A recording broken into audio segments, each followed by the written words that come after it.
história da Igreja Católica é marcada por 2000 anos de perseverança, fé e desafios. Uma instituição que, embora perseguida, leva sua mensagem de fé que ecoa em todos os cantos da terra. Um conceito outrora central, hoje frequentemente envolto em névoa e incompreensão.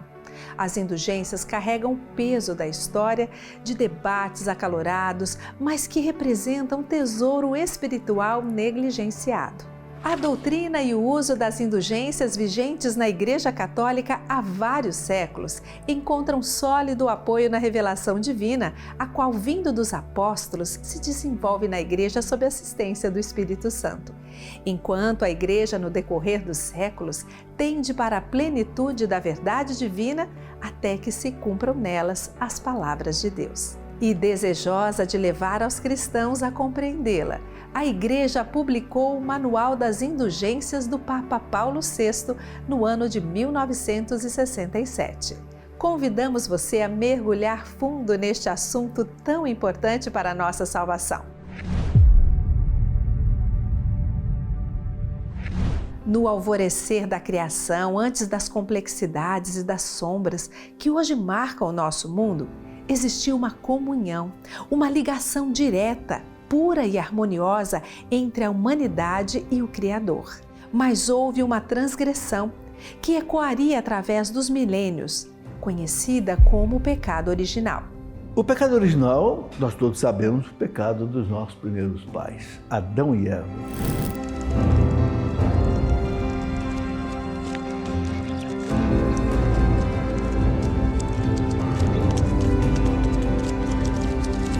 Os santos doutores da Igreja dizem que foi um pecado de desobediência, mas motivada pela soberba. E Deus deseja a nossa adesão livre ao seu amor, ao seu projeto.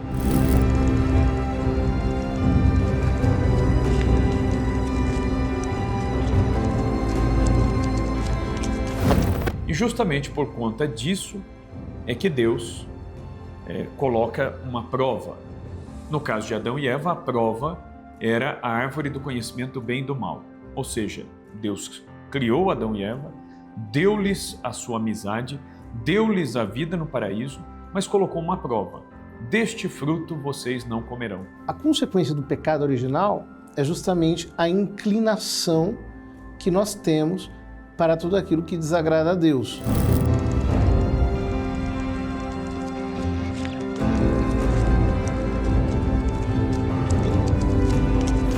Essa espécie de fome de pecado que existe em nós mesmos, como São Paulo explica muito bem no capítulo 7º da Carta aos Romanos.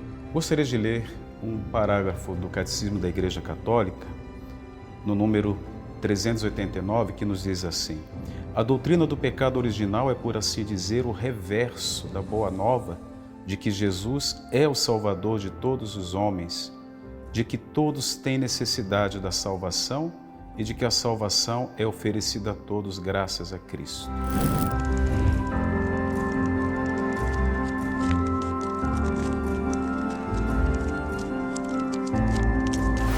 A igreja que tem o sentido de Cristo sabe bem que não pode tocar-se na revelação do pecado original sem entender contra o mistério de Cristo.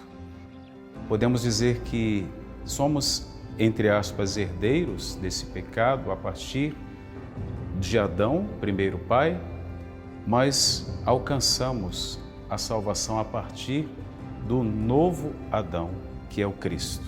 O homem perdeu os chamados dons preternaturais e aquele estado de santidade e de justiça. São duas palavras que a teologia usa para explicar o pecado original. E então este pecado foi se transmitindo a toda a humanidade. Esse pecado, ele só não tocará a Virgem Maria por um privilégio especialíssimo que é a Imaculada Conceição, quando Jesus, seu divino Filho, para salvar a humanidade, antes de salvar toda a humanidade, salvou a sua própria mãe, impedindo que o pecado a tocasse, a fim de preparar para si uma mãe que fosse digna dele. A Virgem Maria não foi tocada pelo pecado porque ela vestiria de carne e sangue o Verbo eterno de Deus. E o pecado não pode conviver com Deus. E assim, o único remédio que houve e que há foi a encarnação do Verbo eterno. Ou seja, Deus teve que se fazer homem para assumir os nossos pecados e morrer em castigo deles no alto da cruz. Ele chamou para si o castigo. Jesus levou ao alto da cruz os nossos pecados. Quando alguém comete um pecado mortal, há duas consequências. A culpa, que é o que? A ofensa à majestade infinita de Deus, e temos a pena temporal. O que é a pena temporal? É a consequência que o pecado deixa. Deus é bom, mas Deus é justo. Se ofendemos a Deus, é justo reparar essas ofensas. Acontece que nós, seres humanos, apesar de termos a capacidade de ofender a Deus, não temos a capacidade para apagar esse pecado de proporções infinitas. O processo de conversão continua. E para isso nós temos os diversos modos e meios para crescermos na vida sobrenatural da graça. Por exemplo, os sacramentos. Pelo batismo, recebemos a graça, mas temos uma inclinação para o pecado. O pecado original ele é apagado pelo batismo, mas ele deixa em nós uma marca. E esta marca nos inclina para o mal. O sacramento da confissão também é chamado de segundo batismo, porque o sacramento da confissão limpa os nossos pecados cometidos depois do batismo e reforça em nós a vida da graça. Por exemplo, também, quando nós nos empenhamos no exercício das práticas de piedade, a oração do Santo Terço, a reflexão da Palavra de Deus, quando nós também, por exemplo, nos empenhamos em viver as obras de caridade, no caso, por exemplo, a visita ao enfermo, a assistência aos sofredores, àqueles que passam fome, enfim. Lembremos, por exemplo, as parábolas de Jesus, quando ele, por exemplo, nos mostra o bom samaritano, o exercício da caridade, o cuidado com o próximo. A caridade é o amor. E o pecado, ele é sempre fruto do egoísmo, da falta de amor a Deus, ao próximo, a mim mesmo. Então, na medida em que eu pratico a caridade, eu estou reparando. Alguns vão dizer que essa doutrina católica é um pouco soteriologicamente deficiente, porque a cruz de Jesus é suficiente para pagar, inclusive, por essas nossas penas. É verdade, a cruz de Jesus é suficiente para pagar por todas as penas. Mas fato é que, embora nós recuperemos a graça, nós continuamos inclinados ao pecado. Esse é um fato incontestável. Nós temos a graça, nós temos as provas.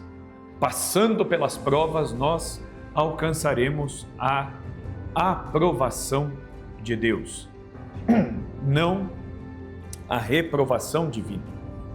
Alcançaremos a aprovação de Deus na medida em que, contando com a sua graça e correspondendo à sua graça, vamos cada vez mais cumprindo a sua vontade para conquistar a glória. Desde seus primórdios, a Igreja enfrentou adversidades inimagináveis. No Império Romano, os primeiros cristãos foram alvo de uma perseguição implacável, considerados uma ameaça à ordem estabelecida. Mesmo escondidos em catacumbas, os primeiros cristãos mantiveram viva a sua fé, testemunhando com toda a coragem o que seria para sempre a identidade da Igreja. Durante o período das perseguições, nos primeiros séculos do cristianismo, muitos cristãos mártires eram encarcerados, aguardando o cumprimento de suas sentenças de execução. A doutrina das indulgências tem uma raiz muito antiga na Igreja. Essa raiz, justamente, são os confessores e mártires dos primeiros séculos que, por causa das perseguições, morreram ou sofreram por nosso Senhor Jesus Cristo. Para retornar, por assim dizer, ao início, à origem destas chamadas cartas de paz, devemos voltar um pouco o olhar para a origem do cristianismo.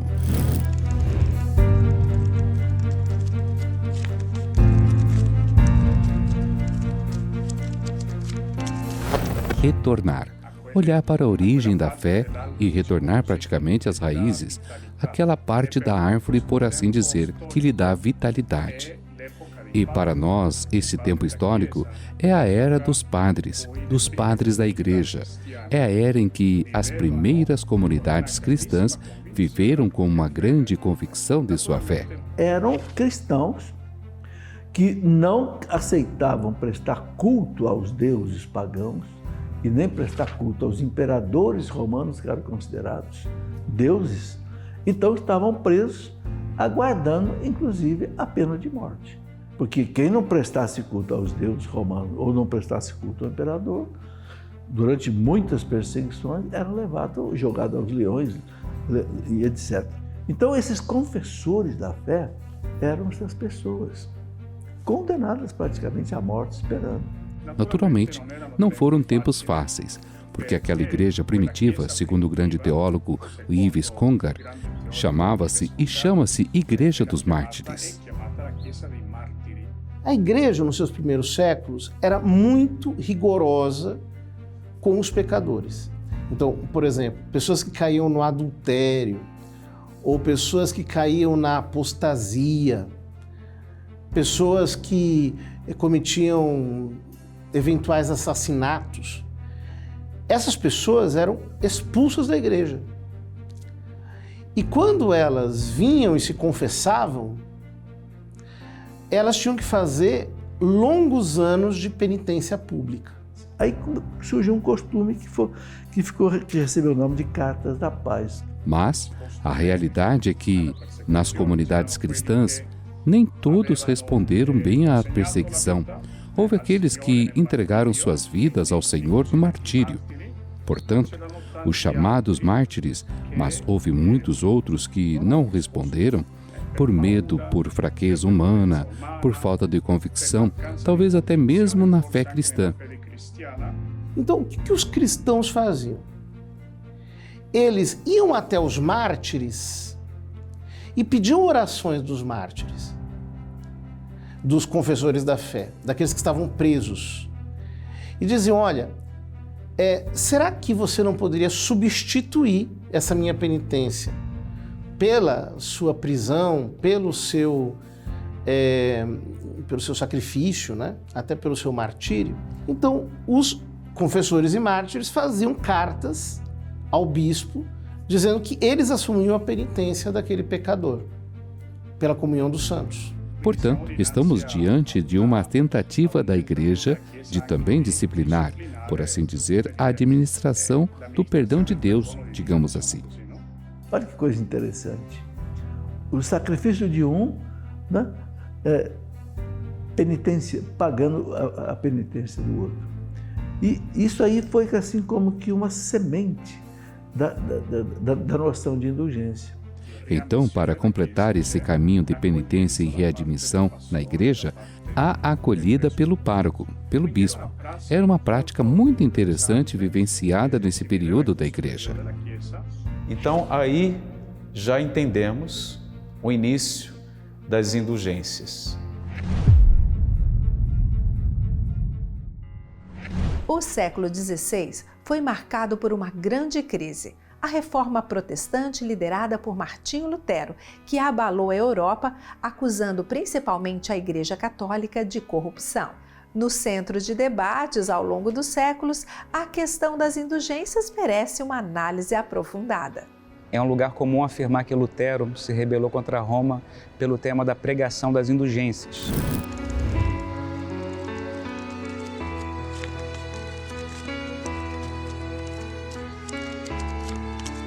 No entanto, se a gente for observar bem e com mais profundidade, o tema das indulgências foi só a consequência de algo anterior que havia acontecido já na história e teologia de Lutero. Lutero nasce no ano de 1498, numa família de pais católicos.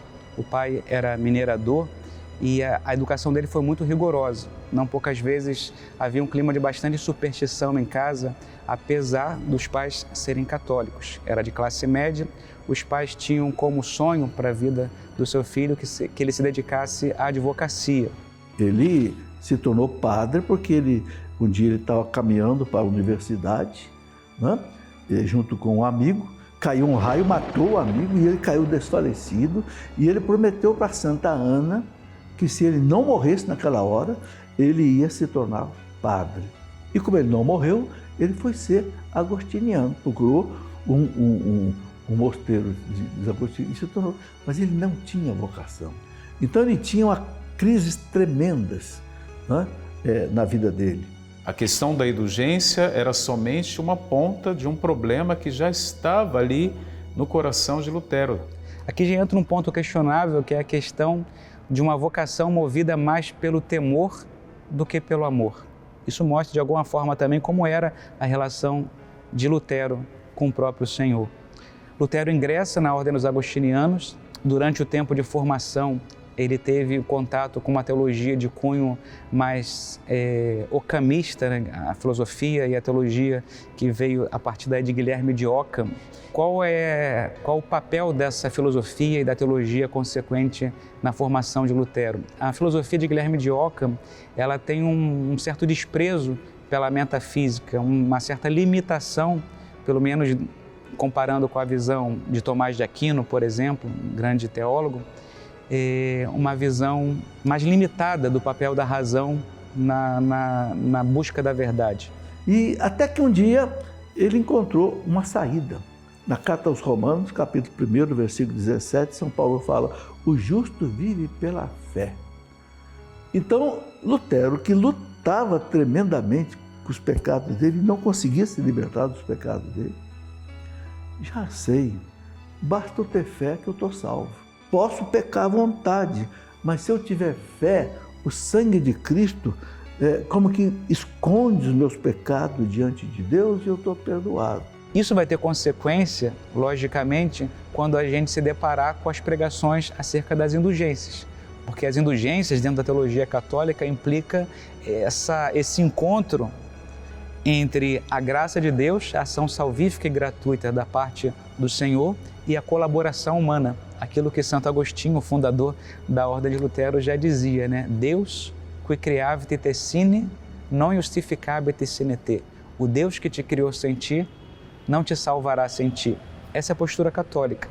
A Reforma Protestante surgiu num contexto bastante complexo da história da Igreja. Era o tempo daqueles papas renascentistas, oriundos de famílias nobres e que muitas vezes defendiam os seus interesses familiares, os seus interesses políticos, a despeito dos interesses da Igreja.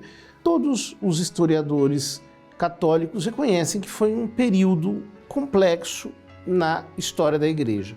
Ou seja, é como se a doutrina, a espiritualidade tivessem posto no segundo plano, em primeiro plano, outras questões. Essa história toda começou no início do século XVI, quando o Papa Júlio II e depois o seu sucessor, o Papa Leão X, estavam construindo a nova Basílica de São Pedro.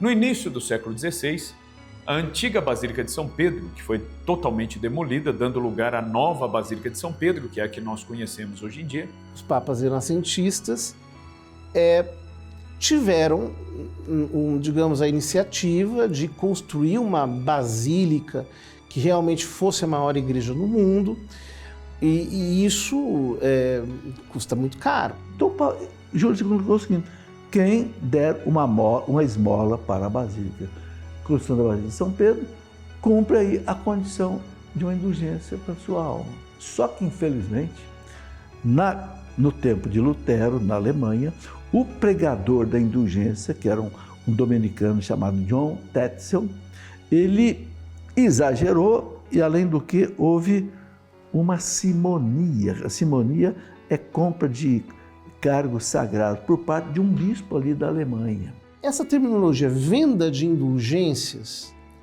ela foi criada pelos inimigos da igreja para poder deturpar um pouco aquilo que aconteceu. Não havia venda propriamente de indulgências. A diferença parece ser mínima, mas não é, porque venda é tabelada. Venda é quando você cria uma relação de produto e preço.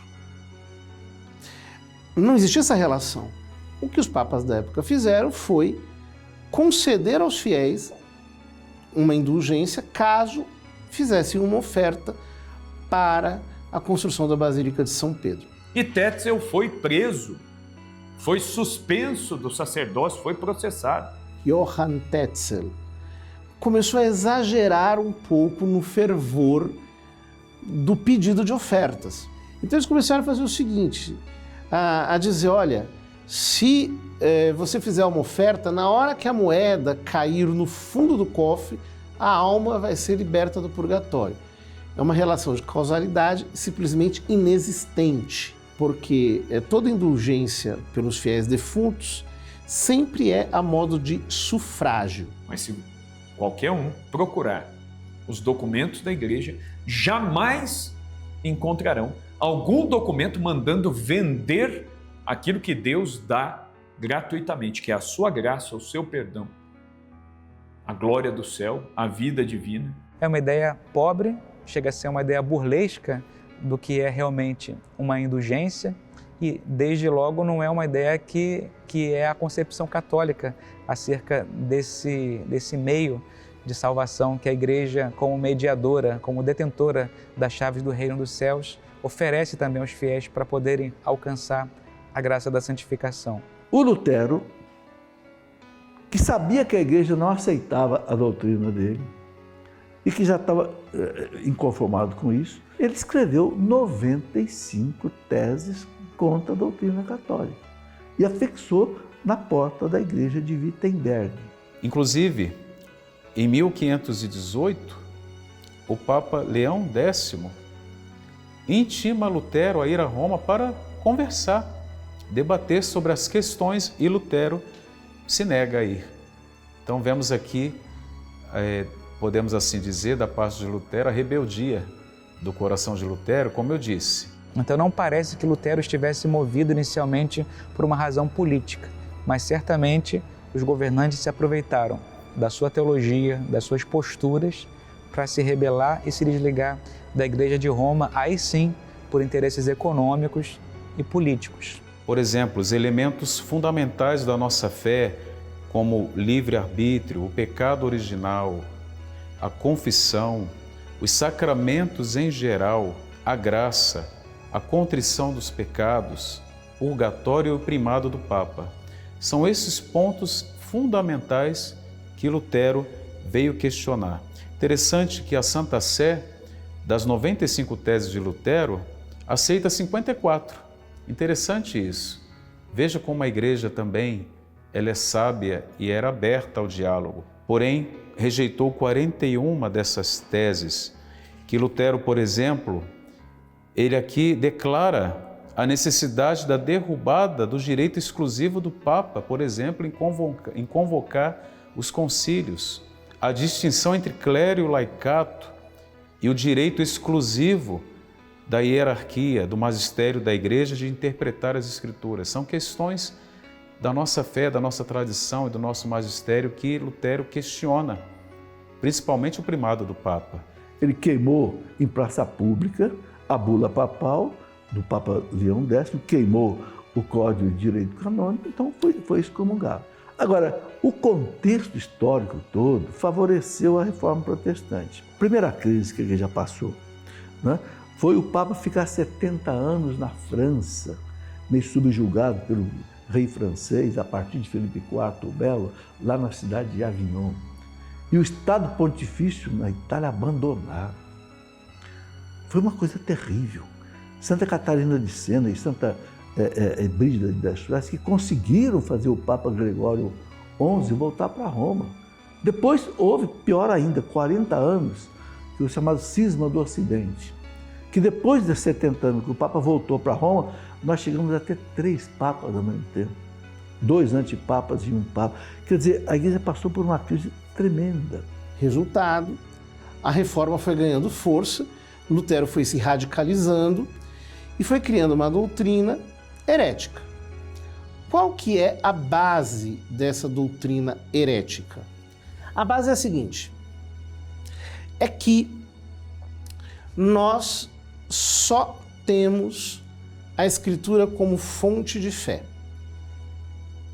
E, portanto, o crente deve ler diretamente as Escrituras. O problema é que, eu já disse, as relações políticas, eclesiásticas da época eram muito complexas. Os príncipes alemães queriam se independentizar da igreja justamente para não terem que desembolsar taxas, ofertas para a construção da Basílica de São Pedro. Então, o protesto de Lutero se harmonizou com um certo ânimo de independência política que havia, então, naqueles estados antigos da Alemanha.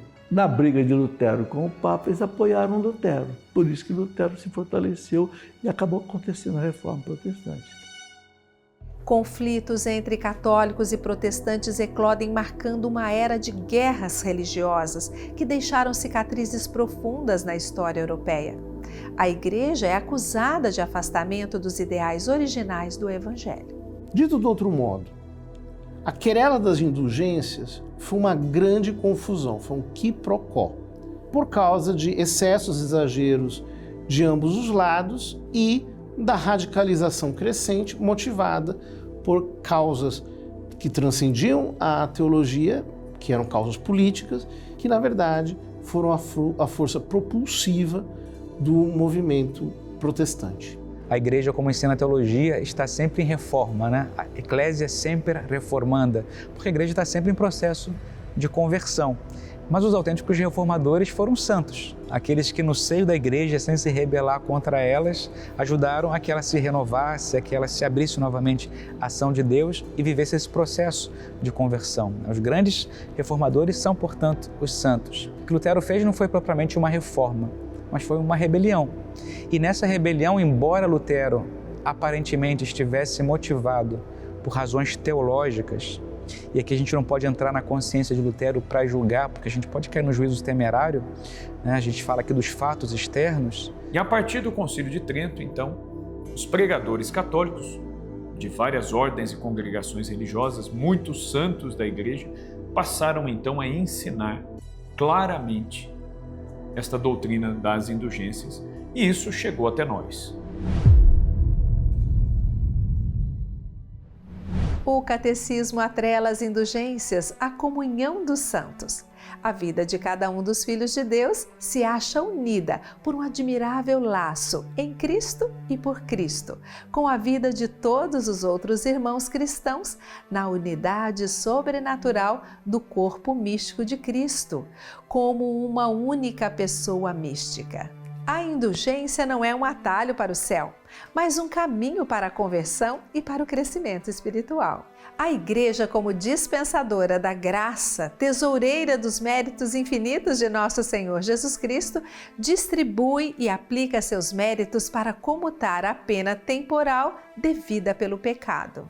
Então, o purgatório é um estado de vida, né, depois da morte, onde a alma pode se purificar. O purgatório é uma grande demonstração da misericórdia de Deus, que nos ama tanto, nos quer tão bem, que nos dá essa possibilidade de purificar os nossos pecados, antes de entrarmos definitivamente na presença de Deus no céu. Eu quero citar o parágrafo 1031 do Catecismo da Igreja, que nos diz assim: a Igreja chama purgatório a esta purificação final dos eleitos, que é absolutamente distinta do castigo dos condenados.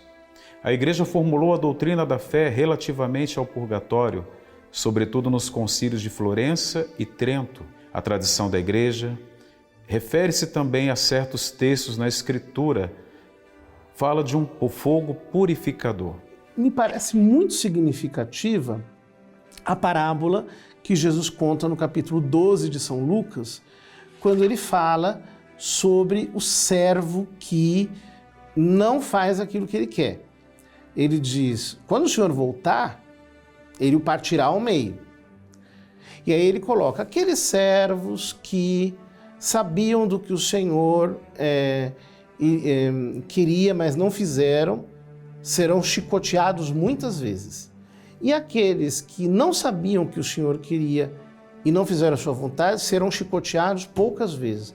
Ou seja, ele fala de duas penas alternativas à pena eterna, que ele descreveu quando ele diz que o primeiro servo, aquele que agrediu os demais servos, será partido ao meio. Portanto, a doutrina do purgatório, de algum modo, está implícita nas Sagradas Escrituras. A Igreja o que fez foi, depois, elaborá-la melhor a partir da própria prática dos cristãos nos primeiros séculos, que oravam pelos mortos durante a Santa Missa. Bem, o purgatório não durará para sempre, porque quando alguém paga por tudo, então terá a visão direta e plena de Deus.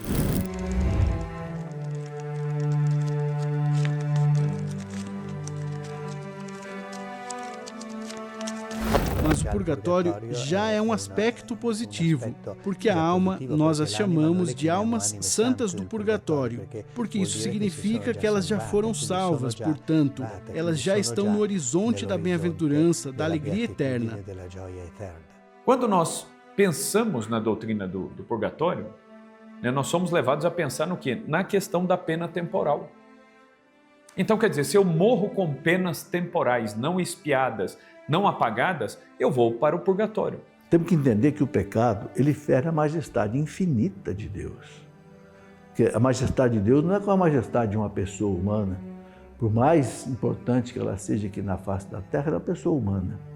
Então, uma ofensa a uma pessoa humana, por mais nobre que ela seja, é uma ofensa, vamos dizer assim, humana finita.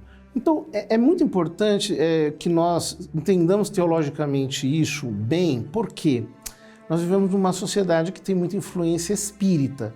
Então, alguns católicos podem ter uma visão do purgatório e das indulgências, da oração pelos mortos, como se fosse uma invocação, como se fosse uma comunicação direta entre os vivos e os mortos. Esta comunicação direta não existe. O nosso catecismo explica que a indulgência, exatamente, é o cancelamento dessa pena temporal que nós teríamos que pagar no purgatório. Não é? Então, a indulgência ela pode ser cumprida na terra, né? Para já evitar as penas do purgatório. Isto é, a pessoa inteira deve estar envolvida, todo o nosso coração diante do Senhor e responder a um caminho de conversão. Então, isso é algo maravilhoso que nos deixa maravilhados.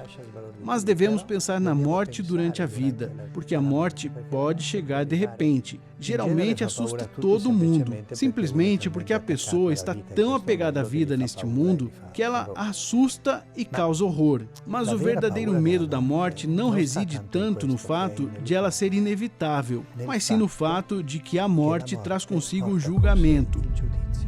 Mas se eu tiver a graça, por exemplo, de receber os sacramentos antes de morrer, e hoje em dia os sacerdotes têm essa possibilidade, o próprio ritual da unção dos enfermos prevê isso, que um sacerdote ele pode conceder a indulgência plenária a uma pessoa que esteja em risco de morte. Então o sacerdote administra os sacramentos e concede a indulgência plenária. O que vai acontecer? Quem tiver essa graça, significa o quê? Que além de você receber o perdão dos pecados, o conforto dos sacramentos, todas as penas temporais da sua vida foram apagadas. O que acontece? As almas que estão no purgatório, e nós não sabemos quem está ou não está, nós oferecemos as indulgências a modo de sufrágio. Ou seja, ao invés de nós querermos utilizar a indulgência para nós as entregamos a Deus para que aplique essas indulgências a eles. Porém, Isso depende do que Deus quer. Hoje em dia a igreja tem um manual das indulgências que é bem simples. Tem lá todas as orações e tem lá se essas orações concedem indulgência parcial ou plenária. Hoje em dia é bem simplificado. E dependendo da obra, a obra de caridade ou daquilo, dos meios para lucrar a indulgência, ela pode ser parcial ou plenária. Tanto que nos jubileus que nós temos, normalmente, e outra coisa importante, somente o Papa que pode estabelecer a indulgência. Por exemplo, nos jubileus que nós temos, somente ele pode determinar um modo, por exemplo, de adquirir a indulgência. Porém, o Papa Paulo VI, nesse documento que eu citei, ele nos apresenta diversos modos de se adquirir as indulgências. São 70. Veja, temos muitos modos e maneiras de lucrar a indulgência, como eu disse, a partir da boa Mãe Igreja que nos concede. A indulgência obtém-se mediante a Igreja, que, em virtude do poder de ligar e desligar que lhe foi concedido por Jesus Cristo, intervém em favor de um cristão e lhe abre os tesouros dos méritos de Cristo e dos santos, para obter do Pai das Misericórdias o perdão das penas temporais devidas pelos seus pecados. É assim que a Igreja não quer somente vir em ajuda deste cristão, mas também incitá-lo a obras de piedade, penitência e caridade. A indulgência ela já é uma graça que exige o quê? Cooperação, merecimento. A pessoa tem de querer. E é uma maneira catequética até que a igreja tem de levar a pessoa a ter uma consciência do perdão e da misericórdia de Deus. Eu errei não é um processo automático, não é algo mágico, mas devo estar consciente de que devo caminhar, de que devo retornar à casa do Pai. E esse retorno já é também uma penitência, é um caminho de conversão que começo a percorrer por ser acolhido, para ser perdoado pelo Senhor. Aos homens isso é impossível, mas a Deus tudo é possível. Jesus nos ensina que é necessário que o nosso relacionamento com Deus seja profundo e assim estaremos unidos a Ele, o nosso fim último. Bom, na verdade são preciso 4 atividades. Uma confissão bem feita, uma comunhão para cada indulgência, rezar pelo Papa em cada indulgência, no mínimo um Pai Nosso, uma Ave Maria e um Glória. E 4, cumprir essa 4ª condição. Esta 4ª condição pode ser, então, as 4 que eu coloquei. Um terço, né?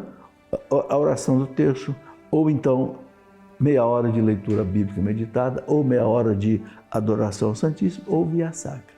Veja, para lucrar uma indulgência, meus irmãos, é preciso rezar, é preciso trazer dentro de si o desejo profundo de conversão pessoal. E por isso podemos dizer que a indulgência não se trata mecanicamente ou friamente de uma troca de moeda. Se tivermos de sofrer no purgatório, será simplesmente por culpa nossa, pois as indulgências plenárias e as obras e orações estão à disposição de serem cumpridas aqui nesta vida e só não as fazemos por preguiça espiritual ou por dúvida quanto a esse rico tesouro da Igreja.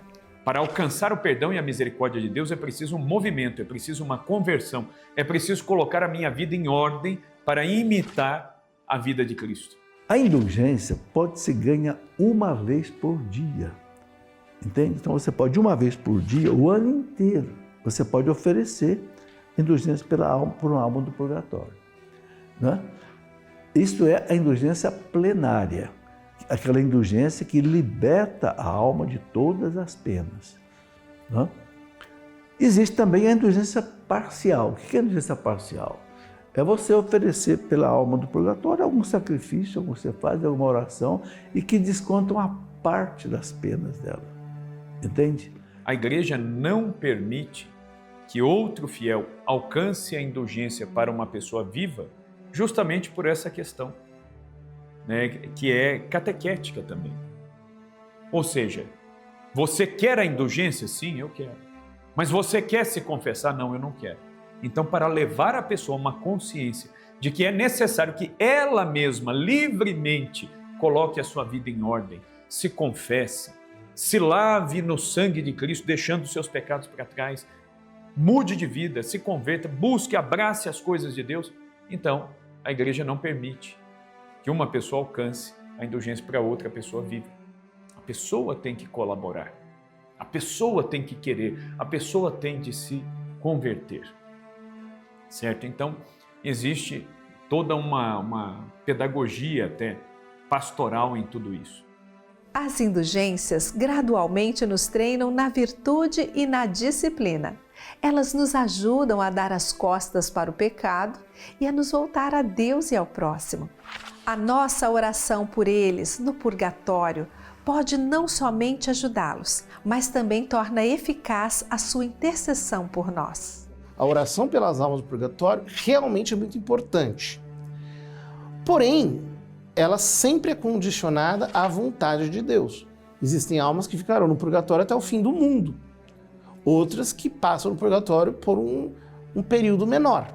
Tudo isso nós fazemos oferecendo a Deus as orações, as indulgências e as missas, etc., por elas. Se nós pegarmos ali o 2 Macabeus, nesse referente aqui, capítulo 12, vemos aquele momento em que, após ali o massacre, muitos daqueles que até seguiam a Deus foram encontrados com alguns colares ali identificados como sinais pagãos. Mas esta oração oferecida em expiação desses mortos era para justamente isso, purificar aqueles mortos daquele pecado. Mas aí vem a grande questão, muita gente pode se perguntar, mas e se eu oferecer todos estes atos para alcançar a indulgência a Jesus, eu recebo a indulgência e ofereço para meu pai, minha mãe, minha avó, meu avô, e estas pessoas já estejam no céu. Então, eu perdi a indulgência, né? Eu ofereci a indulgência para alguém que já não está mais no purgatório. E aí? Acontece que se você oferecer nominalmente a indulgência que você obteve por um falecido que já esteja no céu, ele já não precisa mais da indulgência. Para onde vai esta indulgência? Para o tesouro da igreja.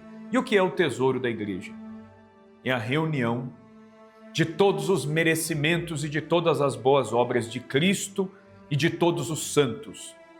No tesouro da igreja está todo o merecimento da redenção. É o que a carta aos Hebreus diz acerca da nuvem de testemunhas. São os santos que estão nos céus, essa nuvem de testemunhas que está vendo a nossa luta, o nosso combate. Então eles intercedem por nós, vendo-nos no Verbo eterno, que eles contemplam diretamente no céu. As almas do purgatório não contemplam a Deus. Elas intercedem por nós de maneira genérica, ou seja, por todos aqueles que aqui estão. Então, por exemplo, uma mãe que esteja no purgatório reza pelos seus filhos, mas não vê os seus filhos, não pode se comunicar com os seus filhos. Antigamente, até é bom lembrar isso, que o pessoal mais antigo lembra, que antigamente a igreja colocava assim, quem fizer tal coisa lucra 300 dias de indulgência. Isso existiu até o Concílio Vaticano II. No Concílio Vaticano II, o Papa Paulo VI, que fez a Constituição Apostólica sobre as indulgências, em 1967, ele aboliu essa quantificação da indulgência. Ele disse, não, agora só tem indulgência parcial ou plenária. Ou liberta parte das penas ou libera todas as penas da alma. O que eu coloquei é para libertar todas as penas, é a indulgência plenária. Pois os fiéis, quando se empenham em ganhar as indulgências, compreendem que por suas próprias forças não podem expiar o prejuízo que se infligiram a si mesmos e a toda a comunidade. E por isso são excitados a uma salutar humildade. As indulgências são e é o grande tesouro que a Igreja possui. E este tesouro da Igreja são os méritos, é claro, da paixão, os méritos infinitos da paixão do Senhor, da morte, da ressurreição do Senhor e também as orações e os méritos de todos os santos. E isso é indulgência. Sacramentos são meios que nosso Senhor nos deixou como modo de se viver essa vida sobrenatural da graça, crescer na graça, crescer no processo de conversão. Veja, a pena temporal devida ao pecado que já foi perdoado na confissão, a pena temporal pode ser cumprida de duas maneiras, ou aqui nesta vida ou no purgatório. Aqui nesta vida, tudo que a gente fizer de bom conta como que desconta, vamos dizer assim, né, das penas que teria que cumprir no purgatório. À medida que desenvolvemos bons hábitos como a oração, a caridade, focamos mais no amor a Deus e ao próximo, que são sinais de conversão.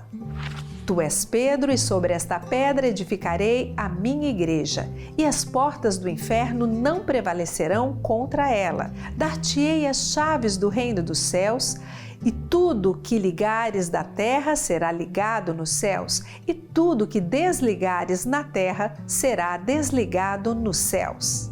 Então é como se a igreja tivesse assim, um depósito de méritos que a igreja, pelo Papa, tem ao poder de aplicar.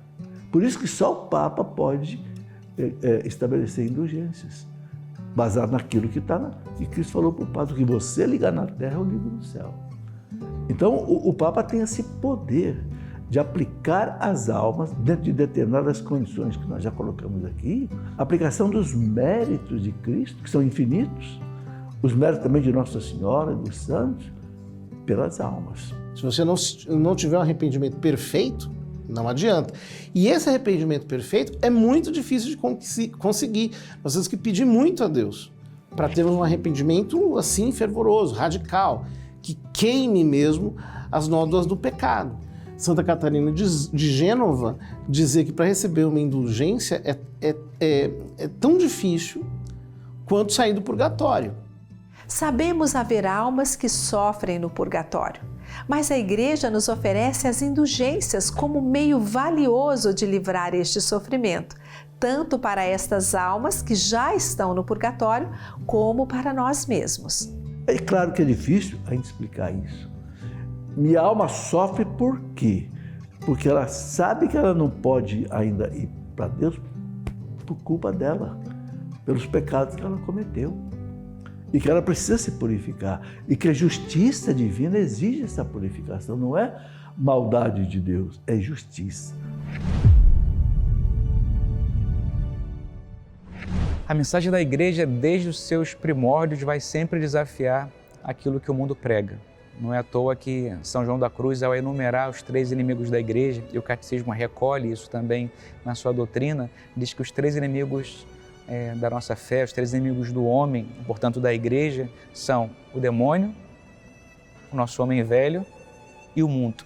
Olha, a Igreja segue a lei de Cristo e segue de maneira exata e não muda a lei de Cristo, porque a lei de Cristo é uma lei perfeita, né? É uma lei que foi dada por Deus e o mundo não se conforma com isso. O mundo quer que a Igreja aceite o aborto, o mundo quer que a Igreja aceite o divórcio, o mundo quer que a Igreja aceite casamento de pessoas do mesmo sexo, o mundo quer que a Igreja aceite ideologia de gênero, e a Igreja não vai aceitar.